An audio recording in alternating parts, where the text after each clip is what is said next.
Hello everybody, this is Monika Bartels with a webinar about TrueType Hinting with FontLab, and we talk about advanced TrueType Hinting.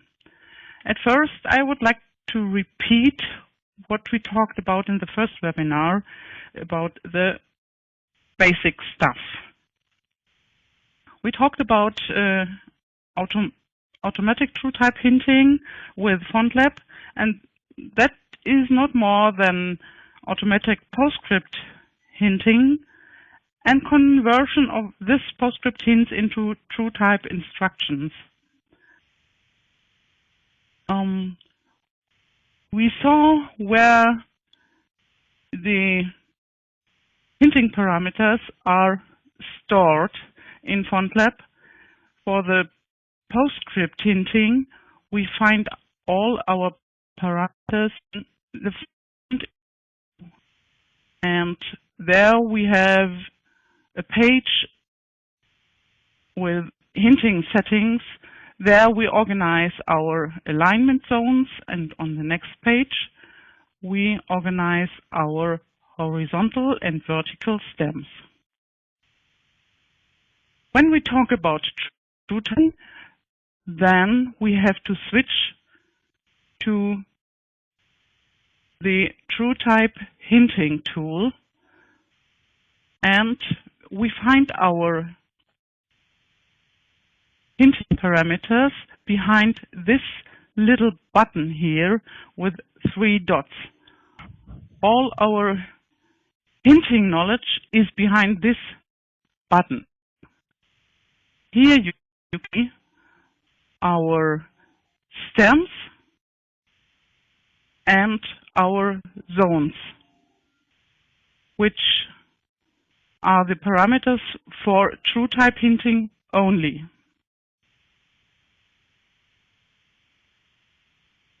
TrueType and PostScript hinting have the same parameters, but in the TrueType environment, we have much more control about the stems, their used values, and the pixel jumps. Here you can name your stems, you can organize the values and the pixel jumps from 1 to 2 pixels in that row, from 2 to 3 to 4 to 5 and to 6 pixels. As well, you can name your zones, and you can organize these zones on the left side of the page. These are the top zones for X height, for figures height, and for tabs height, for instance, and on the right side for the baseline and for the descender. So if you have put in hinting parameters like alignment zones and stem values, you can see them in your glyph hinting window. The alignment zones with their name on the right side and the used stem values in the hinting program. So let me repeat what we were talking about, hinting instructions, hinting tools we can use in FontLab. We have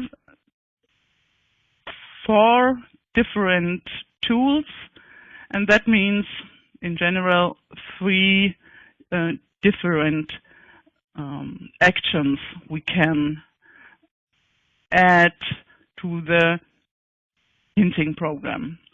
At first we talked about the align point tool, we talked about single and double links, and interpolation.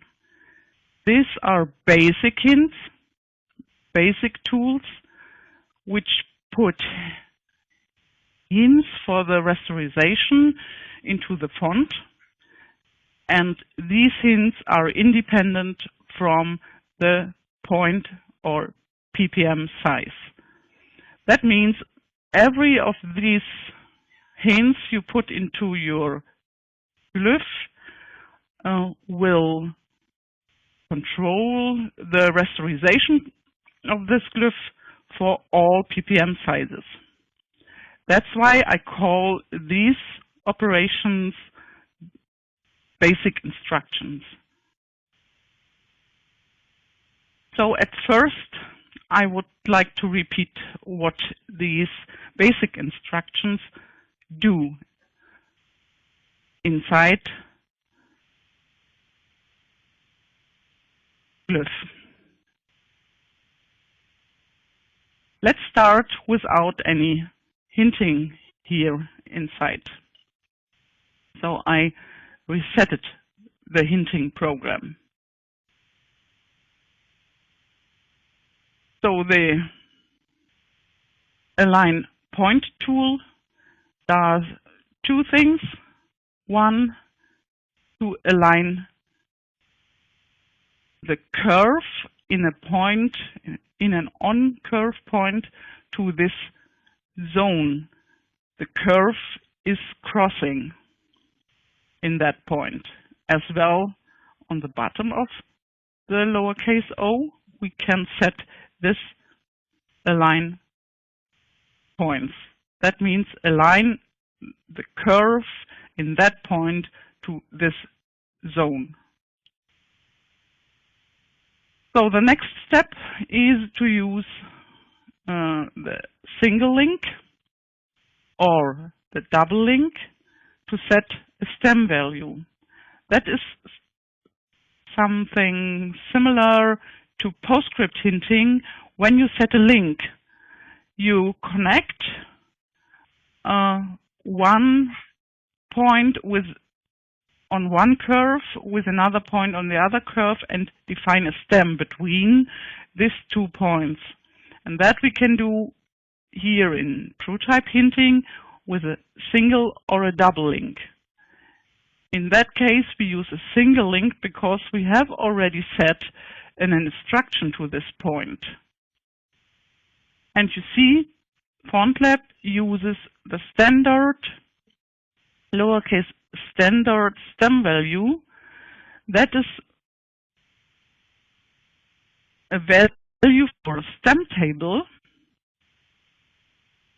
which has the nearest value fitting to this stem.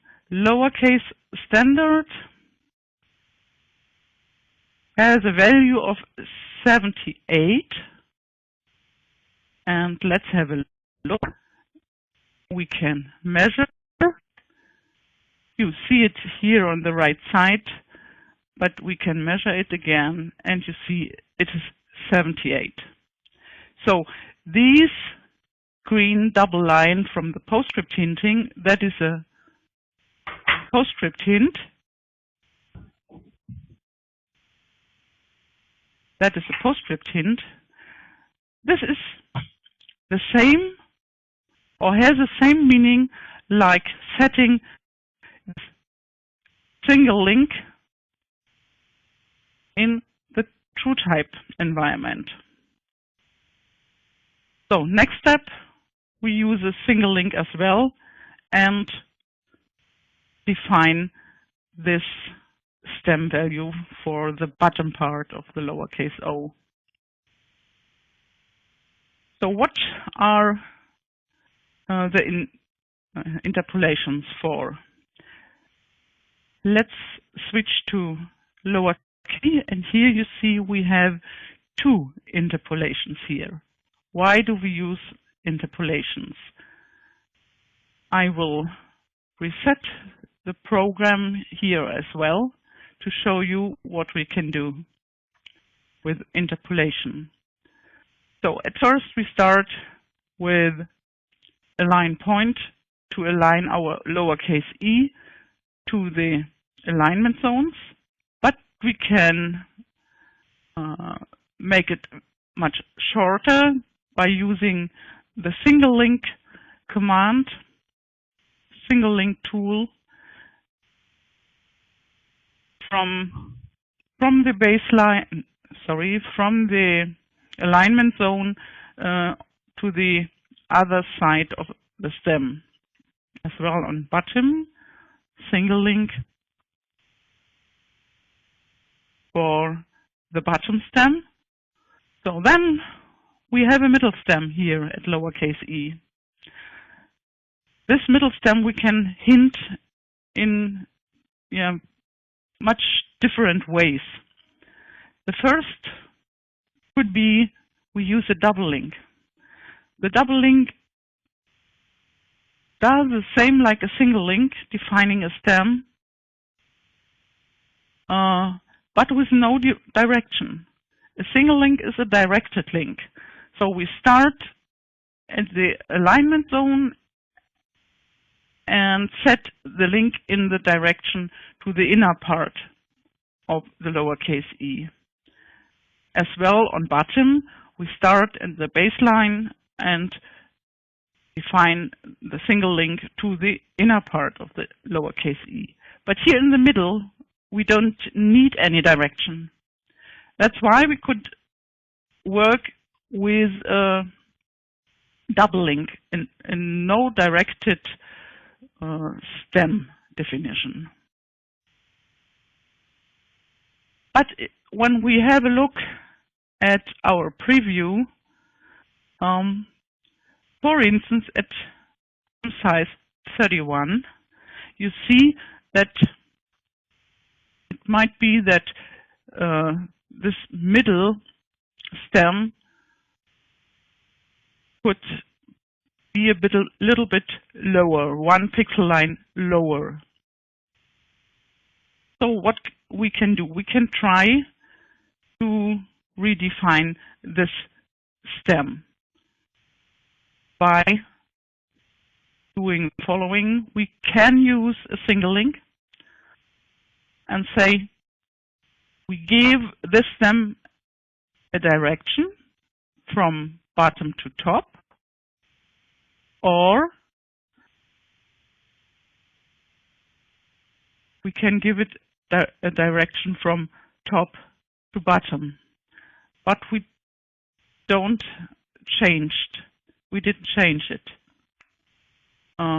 It is too high in my opinion.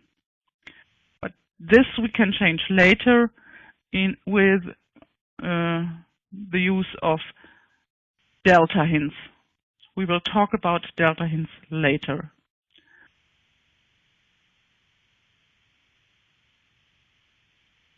Let me use the single link from bottom to top for the middle stem.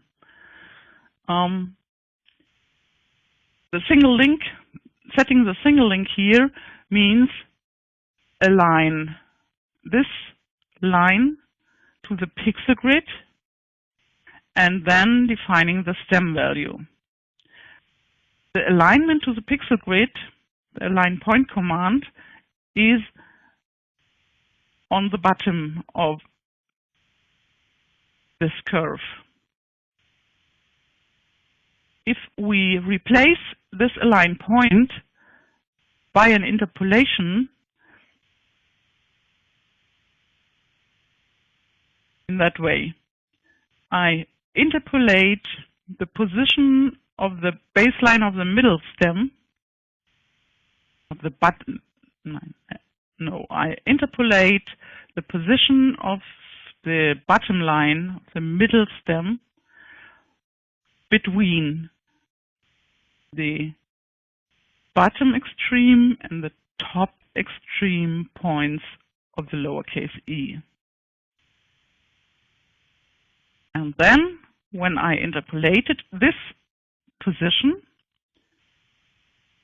I can define that the calculated value between the extremes, the vertical extremes of lowercase e, should be set to the closest pixel edge.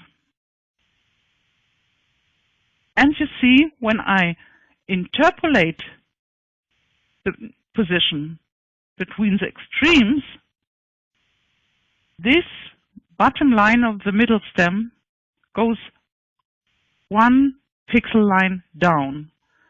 So I don't have to move this middle stem again with delta hints.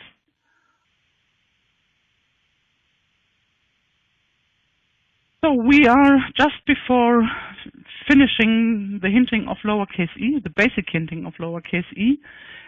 The only thing we have to define is where should end this bow here.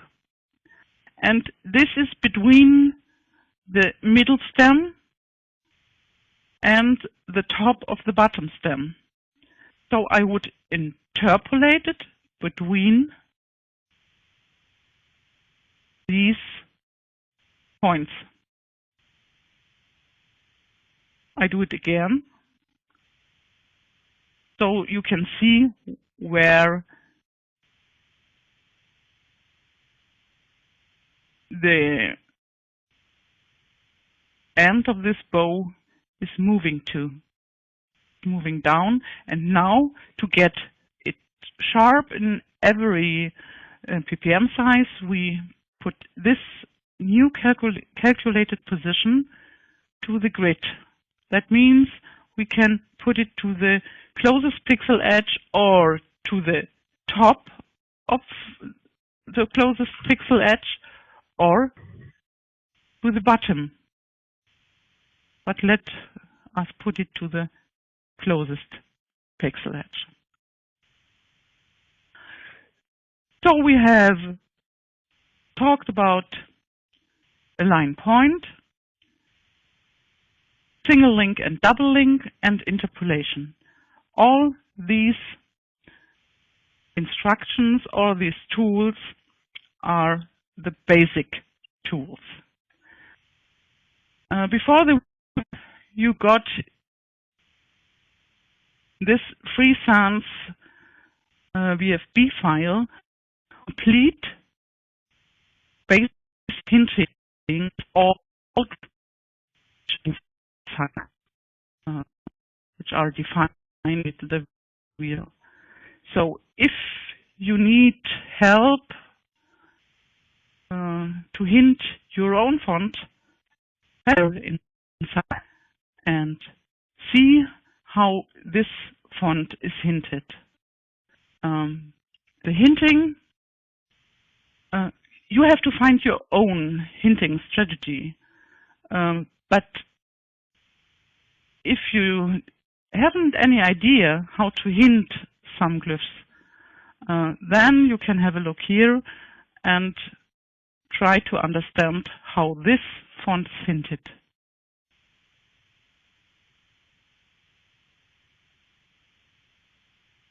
So that's all about the first part, the basic part of TrueType hinting. Let's switch to the advanced part. That means to the delta hinting part. We have two kinds of delta instructions here in FontLab. These are the middle deltas and we have the final deltas.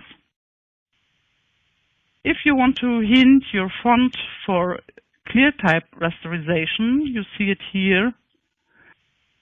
We have the subpixel symbol in our preview window. Then you should use middle deltas only. The the clear type rasterizer only interprets delta instructions when they are middle deltas and only if they are in the vertical direction. So when we have to put middle deltas to our basically hinted font. Let's have a look at the S. And you see we can do a bit in several ppm sizes. Not everywhere, but in some ppm sizes we have to move a bit. For instance, 19 ppm, you see, switch to middle delta. You can do it by pressing the middle delta button or to use the M from the keyboard. The F from the keyboard is for the final delta and the M from the keyboard is for the middle delta.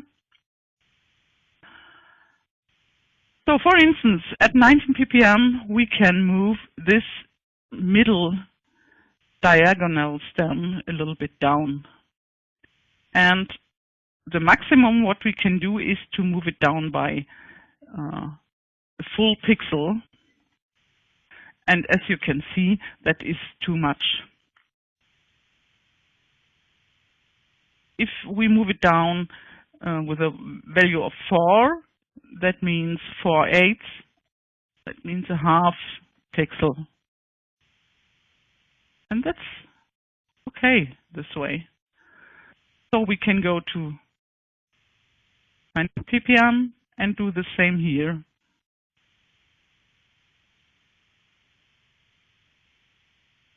So we have to do something at 10.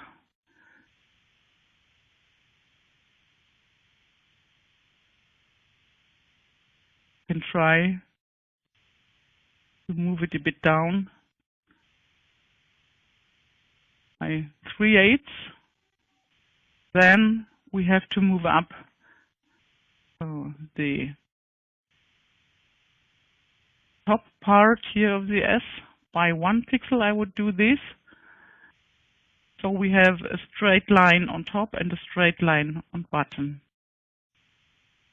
Yeah, let's do the same or a similar thing at 11. Move it a bit down in the middle.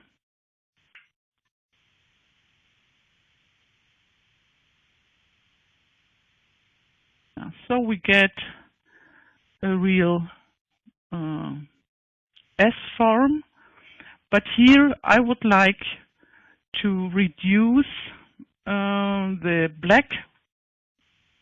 blackness in that area here. It's a bit too dark here, in my opinion. So what we can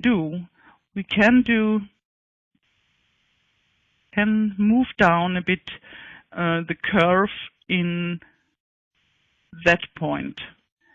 But there is a problem in ClearType that you can use delta instructions only on points which are controlled by a basic instruction.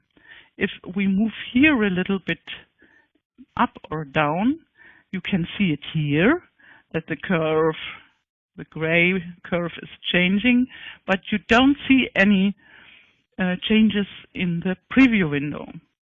So what we have to do is to add an interpolation. That means a control of the position of this point here. I would do it in that way between the extremes, or what else we can do between that control point and the bottom extreme. So now we have an interpolation. That means the position of this point is controlled in general. And now we can switch to the middle delta, and when we move down this point a bit, you see it changes at 11 point. Let's do it extreme, that you can see it again.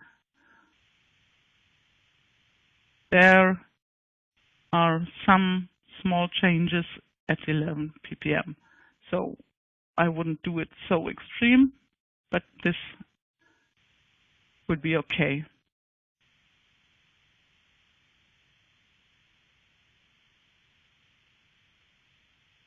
So when you have done your basic hinting, then you can switch to the ClearType part. That means ppm size by ppm size to go through every glyph.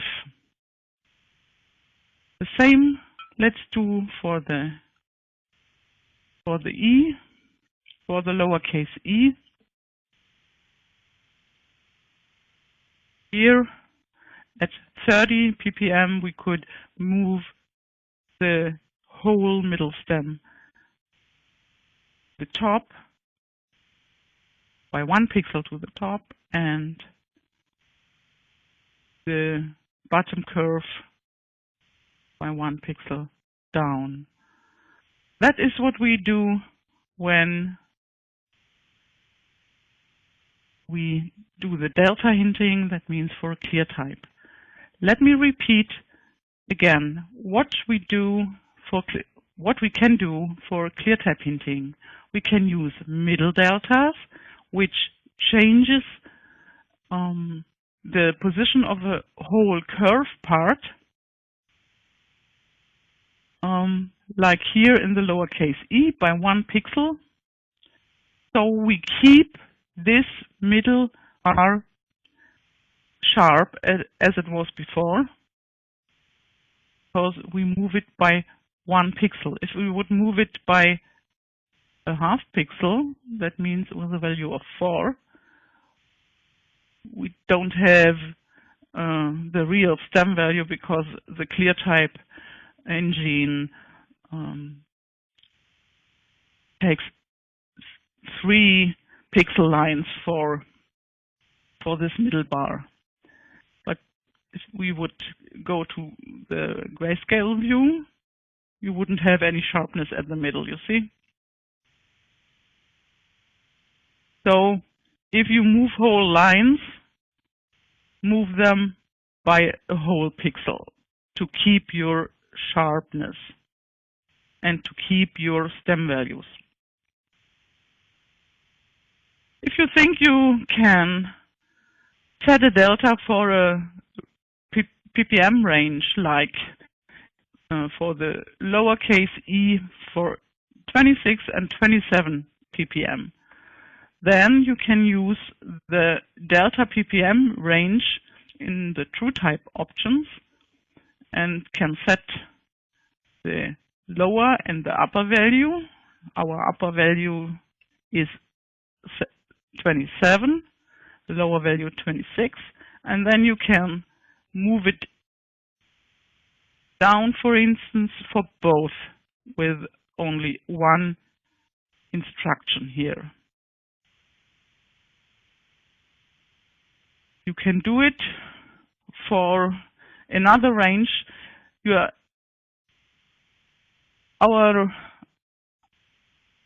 Our glyph window now is at 26 ppm. If you want to set a delta, for instance, for 48 without changing the preview, without changing the glyph window, the ppm size of the glyph window, you can put this ppm value as a ppm range,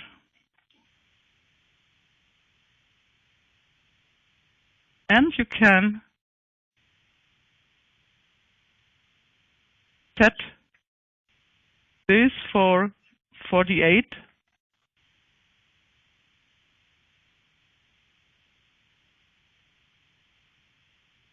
You see, we have it here, but it doesn't work at this ppm size. It's different. The final and the middle deltas, they don't work in all ppm sizes. And it depends on the font if this ends at 48 or 54. I asked all our FontLab programmers and nobody could tell me at what ppm size this reel stops in general. So at 44 it works, so I can show it to you again. Let's go to 30, and we want to put this middle delta to 44. So I move it down for 44, and you see it works here, and we are still at 30.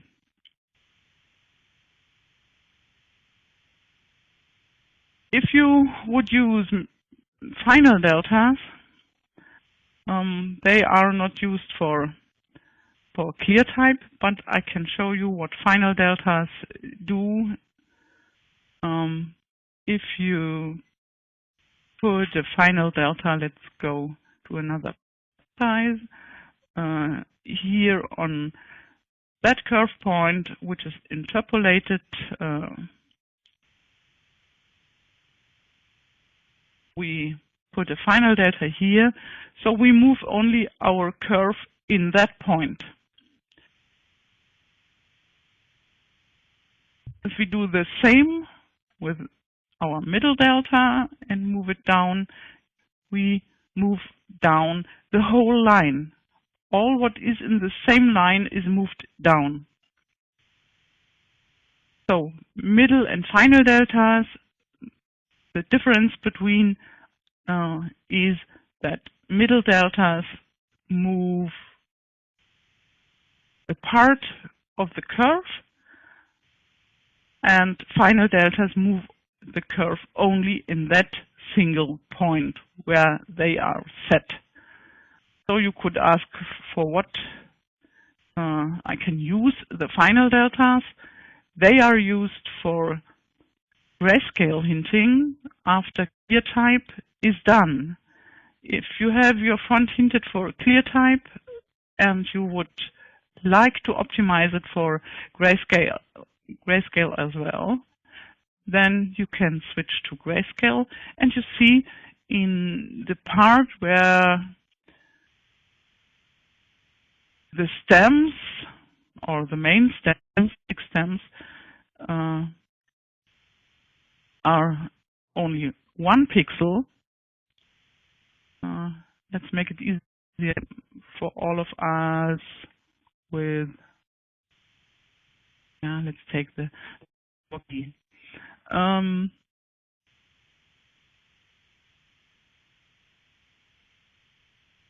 You can see here at 13 ppm that there are pixels which I would like to delete or to move out of our final delta. To delete these pixels here, which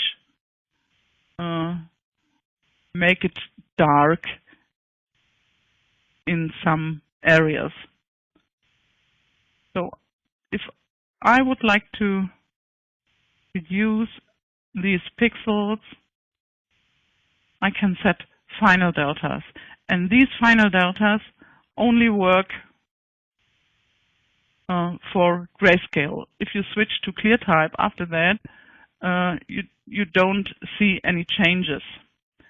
I can remove all the final deltas, and you will see there are no changes in the ClearType preview here.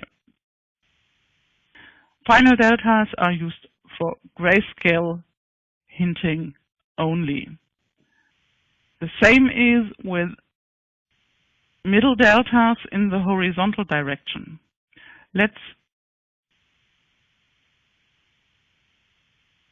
stay at the lowercase b, and you see in 13 ppm it could be this stem could be moved to the left. The right stem could be moved to the left. That you can't do for ClearType because the horizontal part is done automatically. But for the grayscale, you can move this outline this part of the curve to the left so that your B is getting more condensed. And after that, you switch to final deltas and reduce the disturbing pixels like that.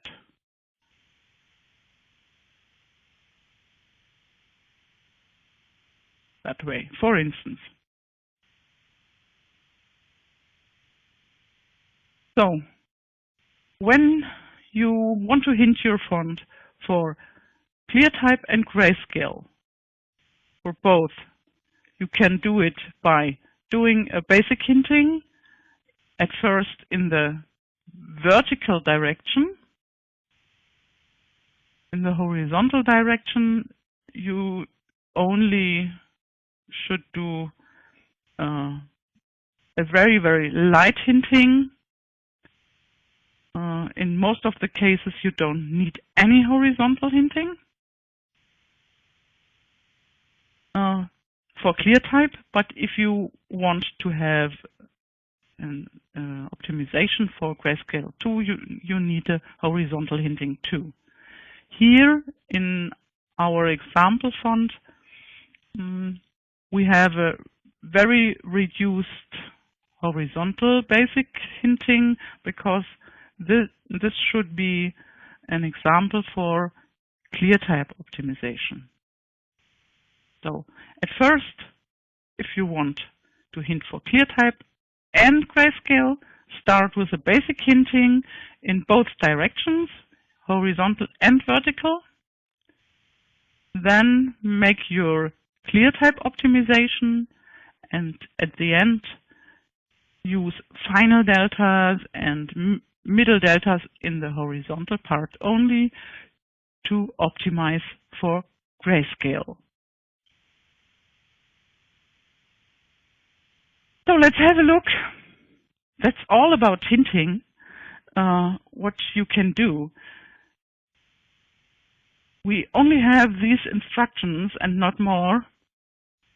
So your hinting, TrueType hinting toolbox is not so big, but what should be big is your experience in hinting.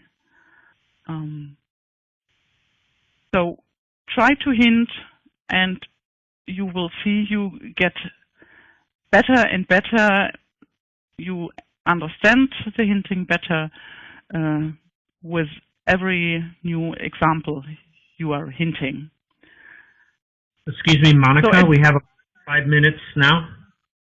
Okay, so let me finish with some hinting related stuff we have to control before we generate a TrueType font. So this is at first control some general hinting options. That means how long alignment zones should work and how long hinting, TrueType hinting should work. That these two parameters you can control in your TrueType hinting options. That's the first. Then we have in the font info, we already talked about horizontal and vertical stems and alignment zones. That is on for PostScript hinting only, but we have some TrueType specific options. We have device metrics, and that is a point you should have a look at before you generate your fonts. When you have hinted your font and you have hinted your composites, have a look here at one composite example, there you can control the position of accent above the letter. You can move up the accent by middle deltas, but you can also go to the accent itself and move this accent up by a whole pixel line, and then you haven't to do the same thing through all your composites. So you do it once for the accent, and it's automatically moved up for all combinations, for all composites where the accent is used. So if you have, for instance, uppercase A ring acute, that could be your vertical matrix a lot. And when at the device matrix, there you have the vertical and the horizontal table, horizontal device matrix in X matrix and vertical device matrix. These are exceptions, and exceptions are saved from 9 to 75 ppm, so I have it organized here in that font. Please have a look here after you have hinted that these are calculated, these tables. The next thing is that for the calculation of these device metrics, you should use cache TT. T will be used if you generate your font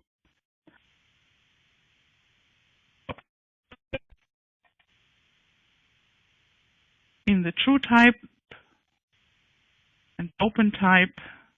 You should switch on the cache TT and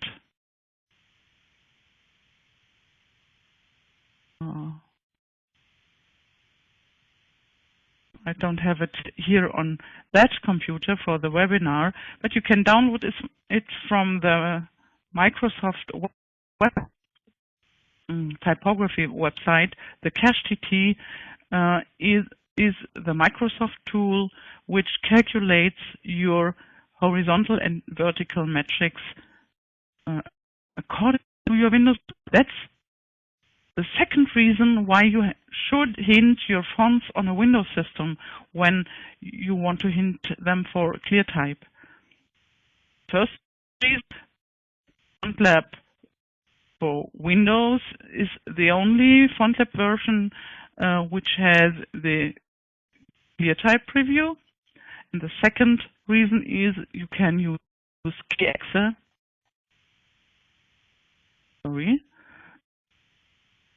When we generate the font options,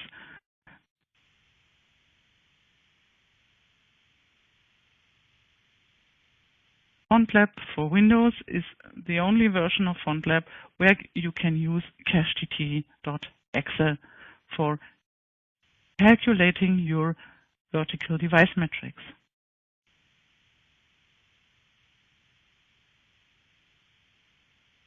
And last but not least, have a look at your and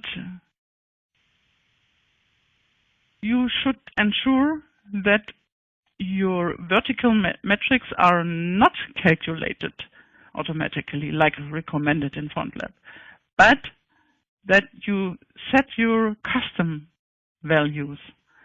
And here you should use for the ascender and descender and for win ascent and win descent, you should use the values you can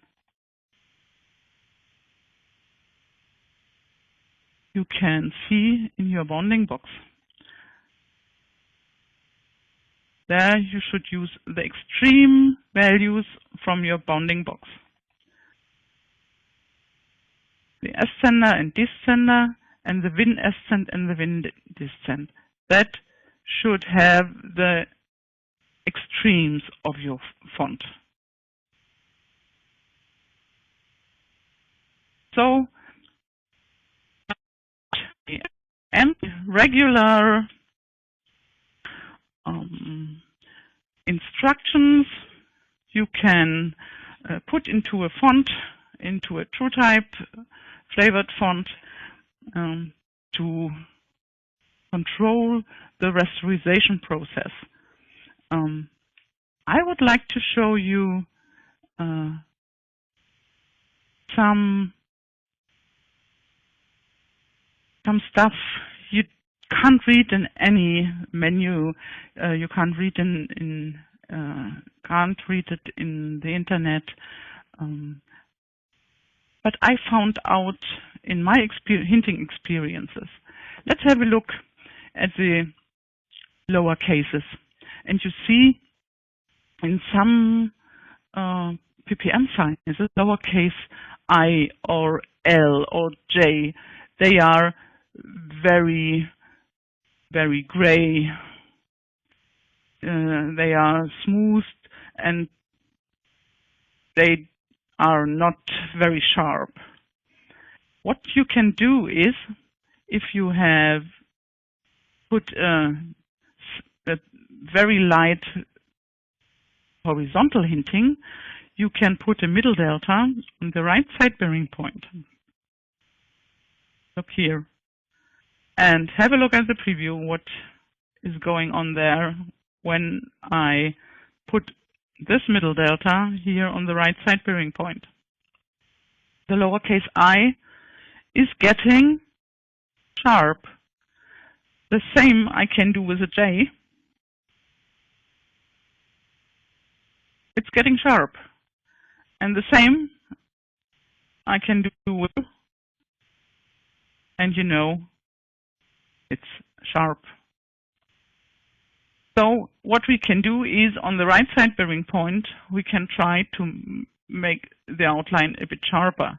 But you should know that here at this side bearing point, you may change the glyph width.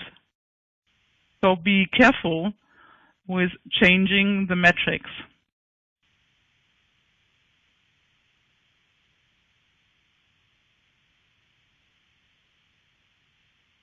So yeah, I have one more secret.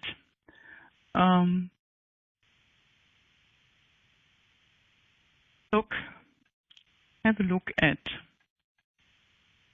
the following.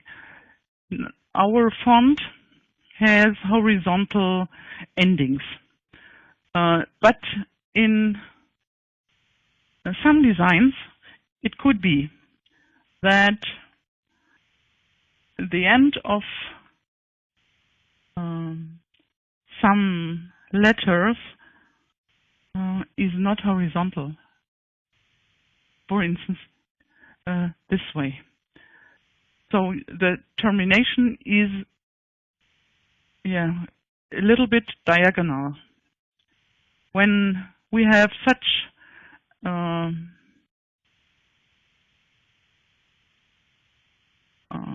to hint such kind of outline, then you could use, for instance, the stem table to control the angle of this termination. I will show you what I mean. If we go to the hint table,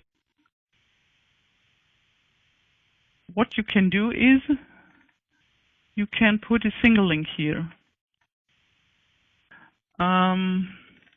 And I moved it down. This point I moved it down by a value of 20.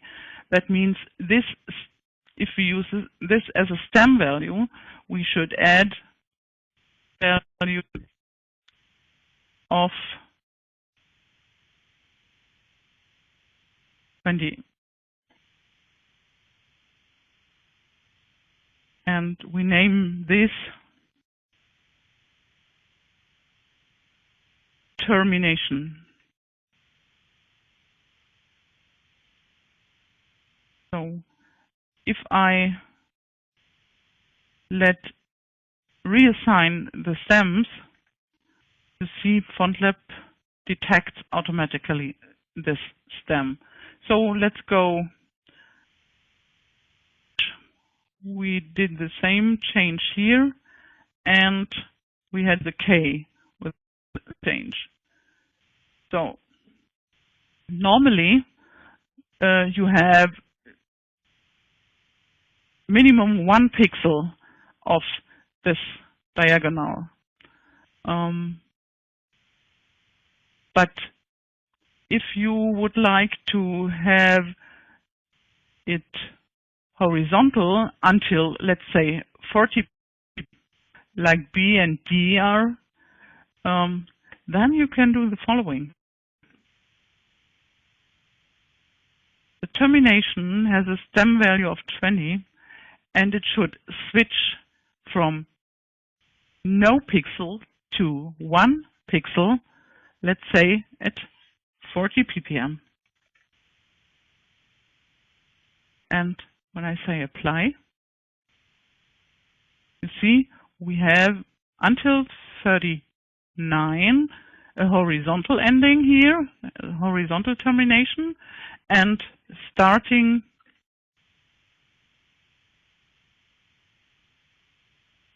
at 40, let me change. Starting at 40, it's getting diagonal.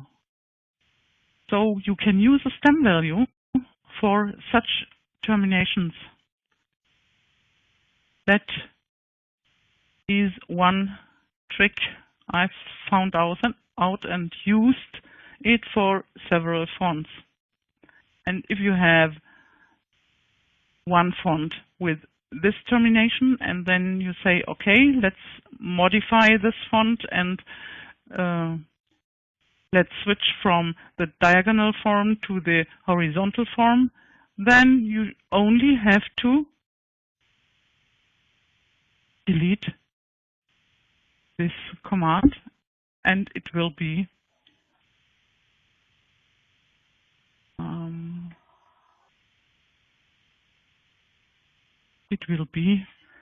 horizontal hinted, and all is like before. So that's all.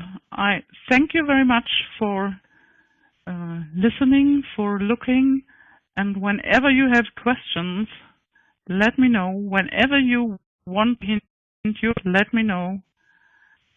I will try to help you where I can. Thank you again. Bye-bye.